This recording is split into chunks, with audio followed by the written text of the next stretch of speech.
ফিরে এলাম বিরতির পর আর এই মুহূর্তে যে খবরের দিকে নজর রাখবো, আরজিকর কাণ্ডে সিবিআইকে নিশানা ডেরেক ওব্রায়েনের। এক্স হ্যান্ডেলে পোস্ট করেছেন তিনি। সিবিআইকে খোঁচা ডেরেক ওব্রায়েনের। আরজিকর কাণ্ডে অভিযুক্তদের বিরুদ্ধে কবে চার্জশিট দাখিল করবে সিবিআই তিনি প্রশ্ন তুলেছেন। কবে বিচার প্রক্রিয়া শুরু হবে সেই বিষয়েও প্রশ্ন তুলেছেন তিনি। আপনারা জানেন তৃণমূলের পক্ষ থেকে গতকালই সাংবাদিক বৈঠক করা হয়েছিল, যেখানে ব্রাত্য বসু তিনি প্রশ্ন তুলেছিলেন সিবিআইয়ের তদন্তের অগ্রগতি নিয়ে প্রশ্ন তুলেছিলেন তিনি। এবং পাশাপাশি আজ আরজিকর কাণ্ডে অভিযুক্তদের বিরুদ্ধে সিবিআই কবে চার্জশিট দাখিল করবে তা জানতে চেয়েছেন ডেরেক ওব্রায়েন, তৃণমূলের রাজ্যসভার তিনি সাংসদ। কবে এই সিবিআই বিচার করবে পুরো বিষয়টি, তা বিচার শুরু করাবে এই পুরো বিষয়টি, তা তিনি লিখেছেন তার এক্স হ্যান্ডেলে, অর্থাৎ সামাজিক মাধ্যমে তিনি সরব হয়েছেন। আরও বিস্তারিত জানবো, আমাদের সঙ্গে রয়েছেন আমাদের বিশেষ প্রতিনিধি দেবজ্যোতি ঘোষ। দেবজ্যোতি, ডেরেক ওব্রায়েন তিনি ঠিক কি অভিযোগ করলেন, তিনি ঠিক কি লিখলেন তার সামাজিক মাধ্যমে? আরজিকর ঘটনা নিয়ে তৃণমূল কংগ্রেস প্রথম থেকে অভিযোগ করে আসছিল, সেই জায়গাতে আজকে ডেরেক ওব্রায়েন সামাজিক মাধ্যমে একটি তথ্য নিয়ে এসেছেন যে সিবিআই কবে চার্জশিট পেশ করবেন। কারণ ইতিমধ্যেই কিন্তু প্রশ্ন উঠতে শুরু করেছে সিবিআই কবে ব্যবস্থা নেবে।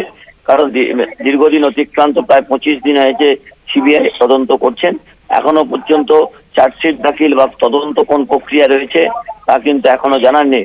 কারণ রাজ্য পুলিশ অর্থাৎ কলকাতা পুলিশের পক্ষ থেকে একজনকে গ্রেফতার করা হয়েছিল সঞ্জয় রায়, তারপরে কিন্তু সিবিআইয়ের পক্ষ থেকে কাউকে গ্রেফতার করতে পারেননি। সেই জায়গাতেই কংগ্রেসের যে কবে চার্জশিট তারা দাখিল করবেন। অনেক ধন্যবাদ দেবজ্যোতি তোমাকে। আমাদের সঙ্গে ছিলেন আমাদের বিশেষ প্রতিনিধি দেবজ্যোতি ঘোষ। আপনাদের জানিয়ে রাখি, আরজিকর কাণ্ডে সিবিআইকে নিশানা করেছেন তৃণমূলের রাজ্যসভার সাংসদ ডেরেক ওব্রায়েন।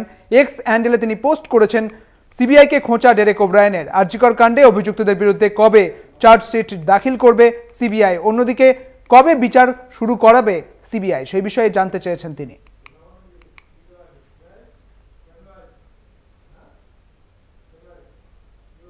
আগামী সোমবারে নবান্নে প্রশাসনিক বৈঠক রয়েছে। প্রশাসনিক বৈঠক ডেকেছেন মুখ্যমন্ত্রী মমতা বন্দ্যোপাধ্যায়। আরজিকর আবহে নবান্নে প্রশাসনিক বৈঠক সোমবার দুপুর 1টার সময় বৈঠক রয়েছে।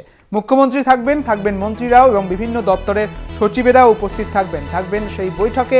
এবং এই বৈঠকে আরজিকর আবহ নিয়ে কিছু উঠে আসে কিনা সেদিকেই নজর রাখছে রাজনৈতিক মহল।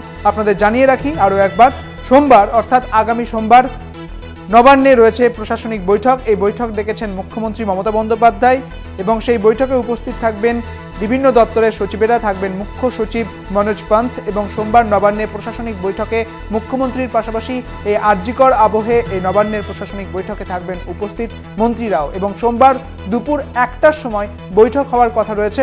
মুখ্যমন্ত্রী এবং বিভিন্ন দপ্তরের মন্ত্রীরা পাশাপাশি দপ্তরের বিভিন্ন সচিবেরাও উপস্থিত থাকবেন সেই বৈঠকে।